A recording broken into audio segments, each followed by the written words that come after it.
જય ભવાની. શ્રાવણ માસની શરૂઆત થઈ રહી છે.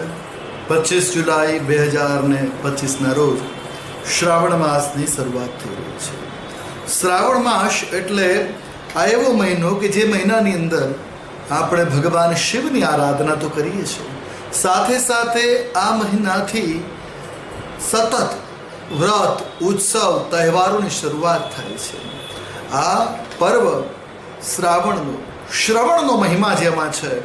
શ્રાવણ માસની અંદર શાસ્ત્ર શ્રવણ, પુરાણ શ્રવણ, ભક્તિ શ્રવણનો વિશેષ મહિમા રહ્યો છે.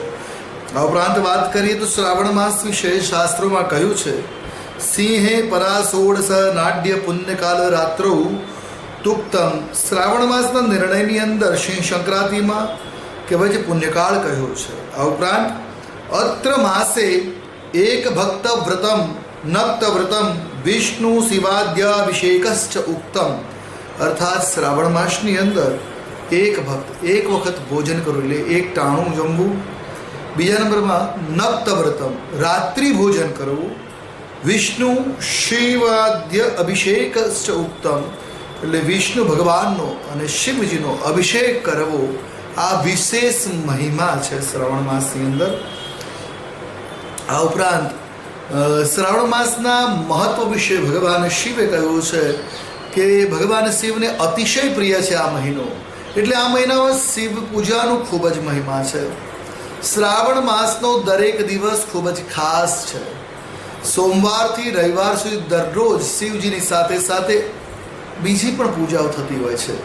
દાખલા તરીકે સોમવાર, શ્રાવણના સોમવારના દિવસે શિવની પૂજાનો તો મહિમા છે, પણ શ્રાવણના સોમવારના દિવસે જે લોકોની કુંડલીમાં ચંદ્રમા નબળો છે એ ચંદ્રનો ઉપાય કરી શકે, ચંદ્રની પૂજા કરી શકે. શ્રાવણના સોમવારે કરવામાં આવેલી ચંદ્ર પૂજાથી ચંદ્રમા ગ્રહ અનુકૂળ બને છે, ચંદ્રમાની પીડામાંથી મુક્તિ મળે છે. બીજા નંબરમાં શ્રાવણનો મંગળવાર એટલે મંગલચંડિકા વ્રત, મંગલા ગૌરી વ્રત અને મંગળ ગ્રહને અનુકૂળ કરવા માટે ઉત્તમ સાધન શ્રાવણનો મંગળવાર. હવે શ્રાવણના બુધવારની વાત કરીએ તો જે વ્યક્તિનો બુધ ગ્રહ ખરાબ છે એ વ્યક્તિ શ્રાવણના બુધવારના દિવસે શિવજીની તો ઉપાસના કરે છે, પૂજા તો કરે જ, પણ સાથે સાથે બુધની પણ પૂજા કરે, બુધના ઉપાય કરે તો નિશ્ચિત એને સફળતા મળે, બુધ ગ્રહની પીડામાંથી મુક્તિ મળે.